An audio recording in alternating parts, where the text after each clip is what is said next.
Hello and welcome to Critical Conversations. My name's Karissa Dean, your host, and I am so excited today. We have Laura Jean-Jacques. Hopefully I said that right. Laura is an amazing individual that I had the pleasure of getting to know through my Momentum education training. I've done multiple things with her in Momentum, and three things that I love about Laura. She's no BS. She's like who she is. She's, you're going to get what you get. She's super grounded. Every time I talk to her, I just feel like she's this stable oak tree. And I love that about her presence and being in community with her. And the third thing I love about her is she's so authentic and genuine. She really is just this pinnacle of this oak tree that is just still and clear and stable. And I love that about you. So that's my intro to you, Laura. Laura, tell us a little bit more about yourself. I want to start off by saying that my last name is actually Jean-Jacques. I get Jacques a lot. But it's Jean-Jacques, like Jean-Jacques Dessalines. Oh, right? I love that. Okay. Yeah, so I wanted to start off with that. A little quick intro about me is I've been in community development work for the last 8-ish, 9 years. I wouldn't say it feels more like 10, but I might be off with the timing. So a lot of the work that I've been really knee deep in has been developing underserved communities, more so from the angle of like storefront owners, small business development, working with nonprofits, working with the city, to really bring not just resources, but really high level technical assistance support, specifically really during the pandemic to now. And then outside of that, Karissa, like, me as a leadership coach through Momentum Education. I'm an artist. I do analog collage work. I'm a wife, daughter, name it. I would call myself not what they used to say, multi-hyphen, but more so like just a multi-passionate person, someone who just kind of goes where I'm being led. I think for a long time, the journey was like, oh, I have to choose one or the other. I have to sacrifice this to do that. And that is no longer the case for me. But in choosing to embrace the multifaceted aspects of myself, I've learned to really have the conversation around not necessarily work-life balance, but more so how am I preparing for the life that I'm working towards, especially if it involves multiple different things that might not speak to each other, right? Or might be completely different from each other, so that I can avoid, the burnout, the overwhelm, the anxiety, all the things that come, when you're being stretched in multiple different directions, and have gotten really clear around that as well. So, Okay. Amazing. Jean-Jacques. Yeah. Sorry about that. You could say Jean-Jacques or you can say Jean-Jacques. Jean-Jacques. Yeah, I like that. Sound a little French. As usual. Oh my God. Okay. I love it. I should new things I'm learning. I should ask people how they pronounce their names before I go live. It's important. Yeah. It is important.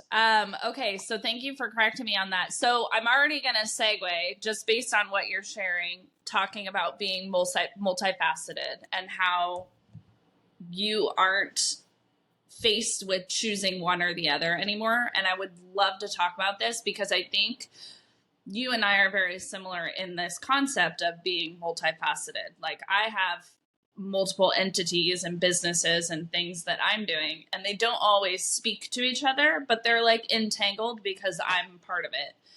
And so I think that this is a really powerful conversation. So I want you to tell us a little bit more when you said, this is my journey where I'm learning to, I also love that you said not necessarily find balance, because I don't think that it can be, right? Like we can't just be balanced all the time. Some things are heavier.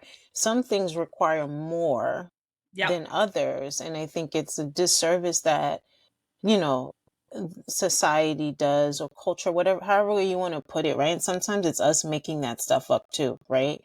but we do ourselves a disservice by trying to say that one weighs the same, right? Or that they're equal. And so you're going to need to put the same amount of effort for things that are like completely different from each other, right? It's like if I'm building a house, right? Like one of my things is to build houses, and then the other is to do collage artwork. Those are two completely different things. They might require artistic vision, logistics, all these things, the planning part, project management, like all of the skills, but the effort and the weight of these things are two completely different things. And so it's almost like you're setting yourself up, not necessarily for failure, but you're setting yourself up around expectations around what that's going to look like. And I've just kind of gotten to a point where I approach things how they look like face value, right? Okay. Okay. Tell me Yeah. more about that. When you say face value, you're approaching them at face value. What does that mean? Yeah, I think things are very plain. They're exactly what they look like most of the time. I think everything else that gets in the way is like the things that come up for us, right? Like how we perception, projection, um, history, right? Like our historical. I'm trying to find the right word because my brain just went left with that. But our history, our knowing around certain things, knowledge base. Yeah, that's the right way to say it. All of that is what gets in the way around that. But I wanted to bring it back around how I've gotten to that point. I don't think it was overnight. I think culturally, right? Like I'm first generation Haitian American. And so I am like in between. I'm also, what do they call us? Late millennials, right? Like on the later, like the earlier part, 1986 baby. And, growing up as first generation, I also left the States. My parents sent us back home to my maternal grandparents and immigrated back to the United States in, I believe, 89 or 90, right? So it's still young.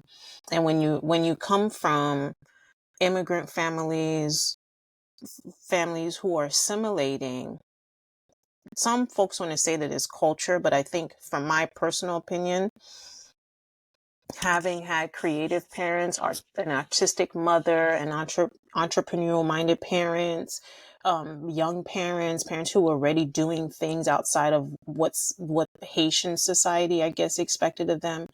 Part of the you choose one or the other, and not the both and, came from assimilation, right? Having to immigrate here, having to choose which route makes sense so that we can one survive and then at some point get to the thriving part. And so that's my personal story on like that you choose one and run with it. Do not just do okay, do great, like exceed in this so that you can establish yourself. And then maybe further down the line you want to explore some other things, go ahead. But I think my the foundation was assimilating and immigrating back to the United States in the 90s. But as I got older, the conversation started shifting around, choosing one or the other, which was around like, which one is going to yield the most money, right? Like, which is going to bring you the highest income. And growing up, being artistic, having artistic abilities, my parents encouraged me to create art and do these things. But when it came to actually building a career with art, it wasn't looked at in the same way.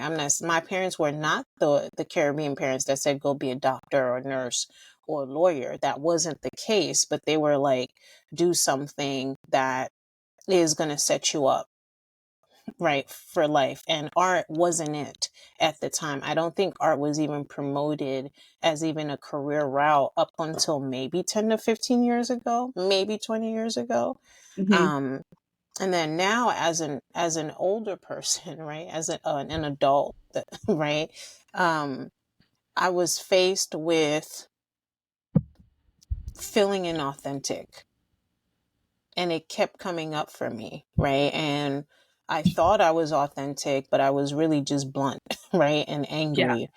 And part of it was because I wasn't feeding the creative aspects of myself as a creative person. I Yeah. truly believe that a lot of folks, if not every single person, is a creative artistic being. It just looks different. And so it's really removing what are we defining as an artist?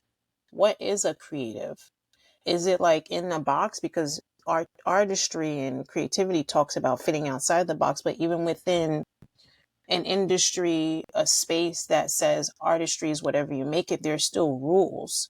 And so I think some people that get intimidated about being an artist, being a creative, because there has been rules that's been applied to what the work looks like. And even in that, I had to get clear on, you don't fit in any box. Your art, although there's people that do collage, they don't do your kind of collage, or there's other folks that paint, but they don't paint like you. They don't have the background. They don't have the story.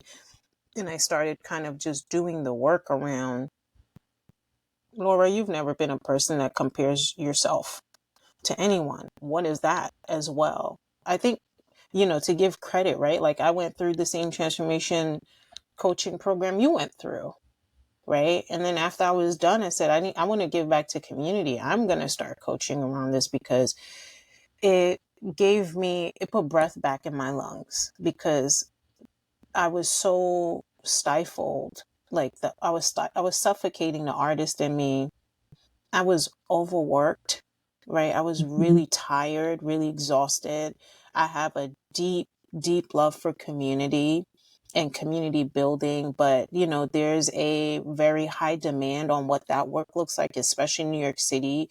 And I just kind of at some point could not see myself. Like I had lost myself in some type of process, whether that was work, marriage, all of the things that people don't talk about, life, dealing with anxiety, going through depression, all of the things that kind of take us out of our physical body experiences, Yeah. but also takes us out of our healthy mental space.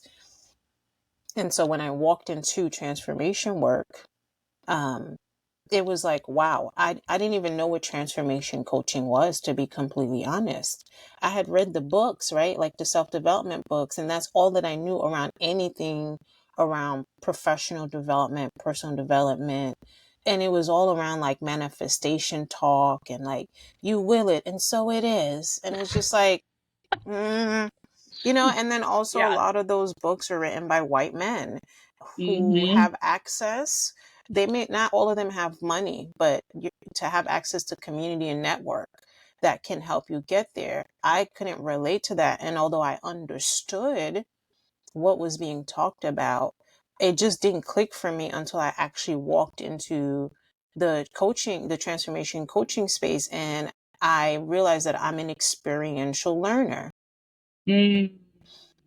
right? Yeah. And then in that space, there was an invitation to just be. Yeah.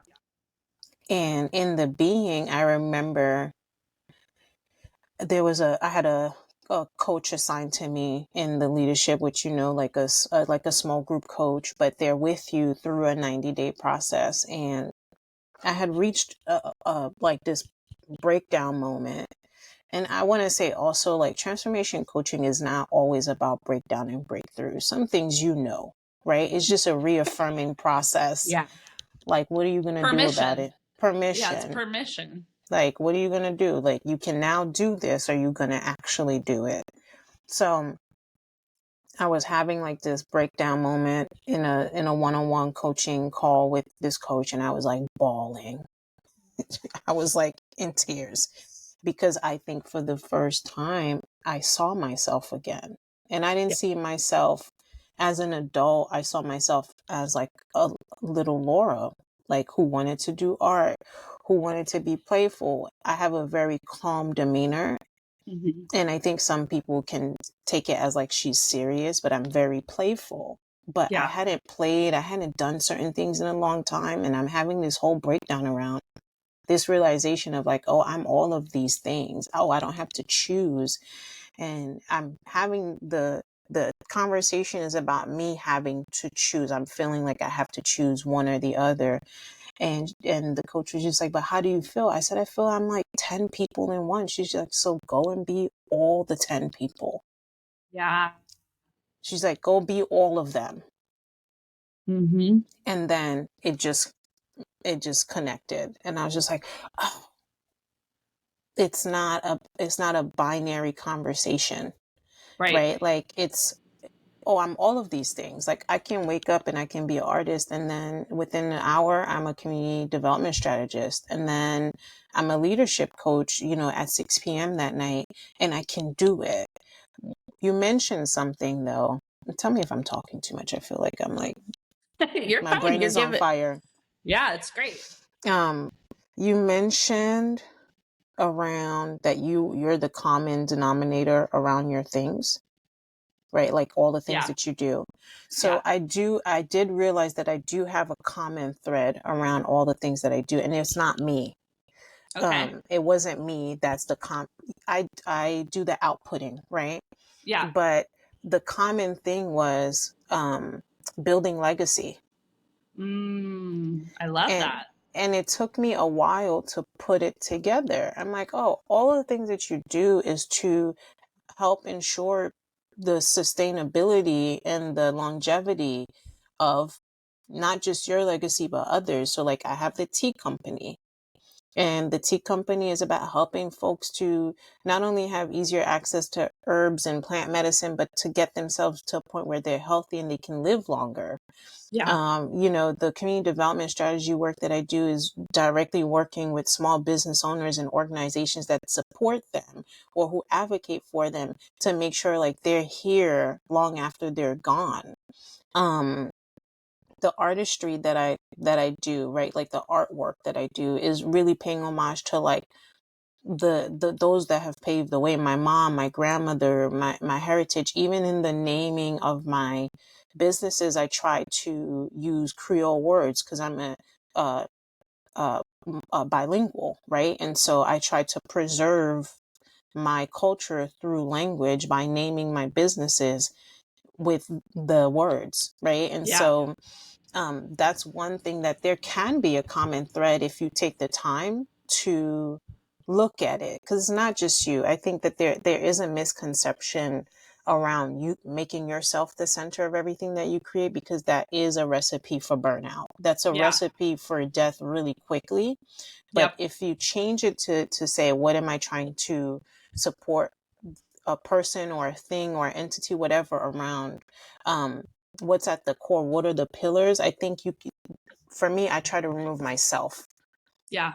Well, And it's not, it's connected to your why, right? It's yeah, like, yeah, why am I, like, the purpose of Laura is the connector, and that's your why, is yeah. this beautiful sustainability. So I think that this conversation, there's so many ways we could segue it, but I think that there's a piece here that I don't want to miss, because essentially what you're talking about is the work that I think a lot of coaches do. It's definitely what I do in my conversations with client, and it's the expectation versus the reality.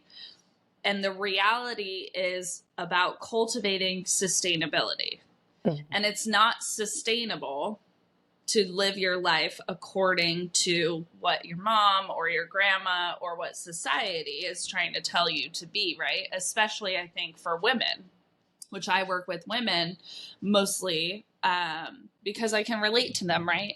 And it's like there's an expectation about how to be a woman in business, how to be a wife, how to be a mother, how to be a daughter, how to be in community. And then there's a reality of what's my capacity so that I don't hit burnout. So, can you tell us a little bit more about how you created this awareness around the expectation versus what is actually sustainable for Laura? One, I had to get to a point of like hitting that wall that everybody hits. So I don't Yeah. think that it's like I started on this journey like super intentional, I think it took me like hitting like a couple of walls for it to click. I think there are ways that folks folks can plan, I think, better than how I did, and I think a lot of other people have, to avoid that, the hitting the wall. But I don't know that it's avoidable. You're gonna hit that wall one way or another.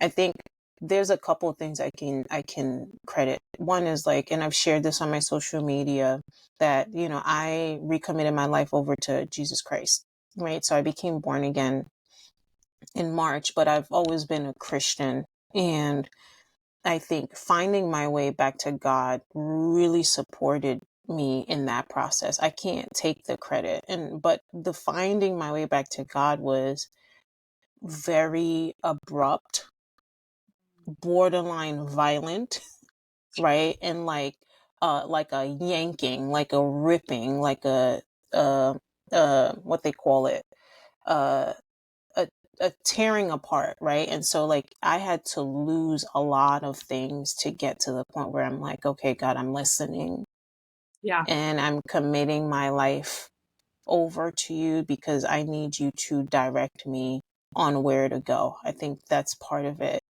And I think too is I've always been willing to learn. Yeah.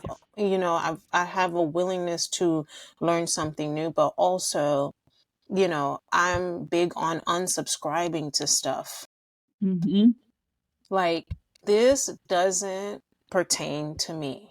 But somehow I ended up in the chat. So I'm going to leave the chat, and I'm going to unsubscribe to a newsletter, and I'm going to like unsubscribe to all the things that's feeding this to me, because that's not my story. Like I've lived in New York most of my life, right? I've left New York 3 times, come back. We've been in New York, and I meet a lot of people who move to New York for the first time. They're not from here. And I said, listen, the world is experiencing poverty. There is violence. There Mm-hmm. is violence against marginalized communities. The world is a crappy place, I said. But if you want to thrive here, you have to unsubscribe to the New York City struggle bus story. Yeah. It's not your story, because there are plenty of people here that it's not because they're trust fund babies. It's not because somebody put them on. It's not because they got lucky. There are people who are doing very well here. So before you get into the throes, right, ask yourself, is this my story? Is this someone else's story? And if you feel like you're in somebody else's story, pull yourself out, write yourself out of the story. And so I call it unsubscribing, and I think that's part of it. I had to really sit down and be like, wait a minute, what am I internalizing? Who am I borrowing this from? Because this is actually not my story, right? Yeah. Like, I'm using this as an example, right? Like, again, I'm first generation Haitian American. And so within the Haitian community, we have a saying like, um, school, school, home, church. I'm trying to translate in my brain, Okay. but Yeah. it's like, that's the way of life: Okay. school, Yeah. home, church. And when I share with folks that I didn't grow up in a church as a Haitian person, my parents weren't religious, right? My parents are actually occult practitioners. So, and I tell people like, no, like we didn't spend 7 days a week in the church. So that's not my story, right? And really leading with that too, like, actually, I don't know what this experience is like. I haven't experienced this. And I think owning that, right? Yeah. Because we can easily take from someone else and borrow and make up stories, and then you're spiraling in a way that's not healthy, but it's also a lie. So it goes back to like being authentic. And Mm-hmm. for me, I had to get to a point where I don't know that I've been an inauthentic person at all. I'm like considered the truth teller in my family. I'm the person you go to if you want to hear it like it is. I've learned to be kind, to be like a soft landing for people, to be compassionate. I had to learn that because I had a lot of trauma growing up, and I was very angry for a long time. And I had to relearn that. But within that, I had to get really clear on like, where's Laura here? Yeah. And then with doing that, then I could actually start doing the real work around who am I? What's my why? Sometimes I Mm-hmm. even tell people I don't know what my why is. I'm just going with the feeling. It's in my gut. Yeah. And not It's being able to describe it. I Totally. can't I name agree. it. I can't Mm-hmm. name it. I don't know what to tell y'all, but it's Yeah. a feeling. I'm going with it. I'm willing to be wrong.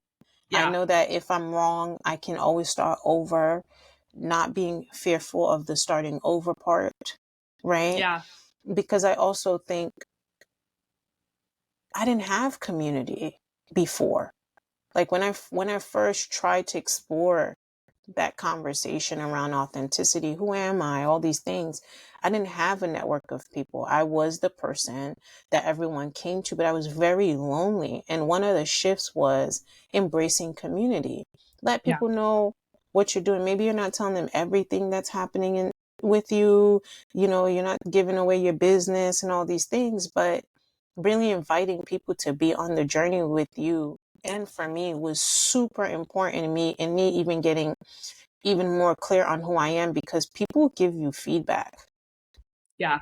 The nonverbals, the verbals, you're watching people's eyes as you're talking to them, you're looking at people's, like, people are telling you how they're receiving you and also how you're showing up, whether you don't care about what people think about you. We still coexist with each other. Yeah. And I think embracing community, talking about what I was doing, talking about where I was stuck, where I wasn't moving, helped me to really reel in on who I was too. Yeah. And Well, and I think that's like the power of the coach training that we both went through mhm, is you learn to listen to yourself, but you also learn to receive feedback because it's not always pleasant to be wrong, and I don't know if it's right or wrong, right? But it's not always pleasant to get feedback, but it's important. So I love you talking about how you unsubscribed. And I think that this is the hardest part for people because we want to fit in. mhm. So what would you say to somebody who's on that line of like, I want to unsubscribe because I want to find my authentic self, but I also want to fit in? Yeah. Um, hmm. Like, I can only use my experience. I think I'm very bold and about my stuff. I could Yeah. almost be outrageous. I've even had people say, "Come on, Laura, like that's ridiculous." Right? And then a month later, like, you were so right about this. And it's not me trying to be right. I think you have to get to a point, like, I'm trying to use an example. I had a client who lived in Sweden with his wife, and he's American. His wife is American, but they ended up living in Sweden and doing sustainability work out there. But the husband was from the Navy, and when the protests were happening with George Floyd and everything that was happening during the pandemic, he was just like, we're just not angry enough as a people, meaning like we lack like passion, but also like that firmness that is required, or that like, no, this is what I am, right? Yeah. Like, it's clear, and it's not about whether a person likes it or not. And I think you have to get to a point where like you're convicted, Conviction. Mm-hmm. like convicted. Doesn't mean that you become ignorant. It doesn't mean that you become like a bigot, or like you become unaware of what's happening, but you can still stand really firmly on your beliefs and who you are, and still be kind and be compassionate and be open and have a listening ear, right? And I think there's this really hardness that people think comes with being convicted because of indoctrination and what we've experienced in our lifetime, in our generation, right? But I'm a very convicted person. There's certain things that I'm just very clear on, and it's not about whether people agree with me or not, but I'm not going around making people feel like crap. Right? Yeah. So for example, I gave up drinking, so I don't drink. So before, I would say, oh, I don't drink anymore. And then the past couple of months, he's like, oh, I don't drink alcohol. right? And then like, well, yeah, but you drank. I don't drink alcohol. And so they're like, do you want us to make you like a mocktail? We have like these, non-alcoholic, like alcohol alternatives. I'm like, no, I like, if you want to just give me a Sprite with a little lime in it, I'm cool. And Yeah. then some folks like, I've had people like, okay, because we know Laura drank in 2023, but I'm convicted in that I don't drink. And it's not because, oh, she's a new Christian and like she thinks, no, it's just like, one, alcohol is not good for my health. Yeah. Right? Two, I have alcohol dependency in my bloodline. Right? Three, I don't like alcohol. I didn't start drinking till I was in my late 20s when I was depressed and I spiraled out of control for almost 2 years. I was binge drinking, smoking, and my husband, we were together for a while, and he was just like, listen, like, I want you around, and this set Yeah. of behavior is not working. And he didn't tell me like, stop drinking, stop smoking. He just was just like, here, like, I'm scared that I might lose you. Yeah. And that was enough for me to start the process, but it took years. But now, like, I'm sitting in a bar because I have friends that own restaurants and bars, and I'm clear and I'm convicted that I don't drink. Yeah. Alcohol is not for me. I won't promote drinking for anyone. That's not for me. And some folks might be like, but you're young and like you're in this bar though. And you're this, and I'm like, yeah, because my friend owns the space, right? I'm coming Yeah. here to see my friend, but what I'm saying is like just being really firm, Yeah. but not firm in a way where you're becoming ignorant to things around you. You're just clear of like, this is what I stand for, and take a little pride in that. Yeah. A Right. clarity and a knowing of And like, this is for me, and I'm not gonna, and that's been my experience of you is like, Laura's who Laura is. Laura's gonna call Karissa out, but she's not gonna do it in like, oh, you're so bad, like judgment. It's yeah, always been like, hey, is this you? Just yeah, get clear. Is this you? yeah. Because the intention is not to harm, Right. right? It's not to be malicious, at least not for me. It's to be like, listen, in this relationship that we have, here's what you're expecting of me. But also like, this is information. You don't have to take any of it. Yeah. But I'm saying it because I'm picking up something, or I'm hearing you, I'm listening, right? Like, this is the most that I talk, right? And so I listen a lot. Like, I'm listening so that you feel heard, you feel seen. But if you're asking me a question, I want to be able to provide you with the answer that's going to have you be your best self. And it might not be what you want to hear, but it might lead you to Yeah. that that sorry, the dog upstairs. Oh, you're fine. She might come to the window. She does this snorting thing. That's Because she amazing. knows we're here, so she comes to Yeah. the window, like she can sense that when I'm by the window. Um, but it's to help you get to the destination that you say you want to get to. And if Yeah. my feedback is that turning point for you, then I would prefer that. And so I am actually very aware of that even level of influence, right? Right. Like, words matter. Mm-hmm. Words, they can change somebody's life. Like, Mm-hmm. I take it very seriously. And so I have to make sure that before I speak these words, I've listened. And if I'm not clear, I'm going to ask you to repeat yourself. Here's what I'm saying. Is this what I'm hearing you say? I think that's been the beautiful thing about coaching. Mm-hmm. Those tools I didn't have 6 years ago. Right. I would get defensive.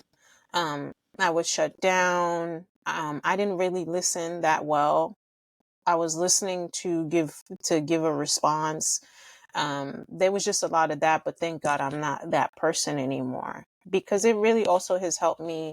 I've always worked around multicultural groups. Like, I belong to a lot of different groups, but it's really given me a level of insight to look at the human interaction past what the Yeah. physical presents past what the culture presents, past everything. It's really helped me to really see people, and really find connection points, right? Because Yeah. there's a difference between connecting communities from a pain point, Right.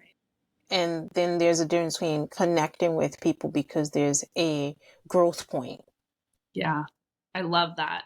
Yeah. So, what is the, I like to keep these episodes right around 30 minutes. We're about 5 minutes over, but I want you to tell us, Sorry, y'all. no, no, no. It's just good. This is good stuff. I mean, I feel like I could talk to you all day because, and I think that this is, I mean, we're essentially, I'm an 87 baby, so we're the same age. I think this 35 to 40 era is Mm-hmm. about finding ourselves and getting really clear and tapping into our genuine desire. What is it that we desire to be and create and have in the world?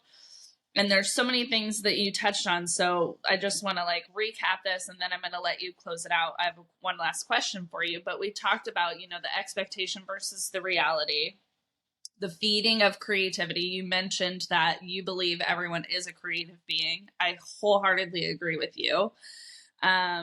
And then we talked a little bit about, the sustainability and the connection of who you are and what are you here to create, because I do agree everyone's here to create something and we are all connected. Community is so important, and I think COVID really, we're kind of in like a COVID hangover, I think is what Yeah. I've been saying, because I think we lost it and now we're all like scattering trying to figure out what it is and realizing how social media might not be the most authentic community for us. Yeah. So, what is it that you would love people to walk away with knowing about what they have freedom to choose? Hmm. I'm trying to. Can you rephrase that question? Yeah. So, we touched on a lot of things, and I think it's about understanding choice. We have power of choice. So, what would you say to somebody who maybe isn't at that wall yet, but Mm-hmm. they're getting curious about how life could be different? What would you tell them? I think I would tell them that be willing to explore that, right? Like, you can be scared. It can feel brand new. It can feel unfamiliar. You can be uncomfortable. But once you can embrace the willingness to explore that, I think you're on the right direction. And I think also, it sounds really cliche, but like, invite someone on the journey with you. It doesn't have to be a romantic partner. It doesn't have to be a parent. It doesn't have to be a bestie. It can be anything. It can be anyone. I mean, it can be a coworker, but invite someone on that journey with you because they'll be the witness to your testimony, right? When you come out. And so that's what, just be willing to explore and invite people in the process. Yeah, I love that.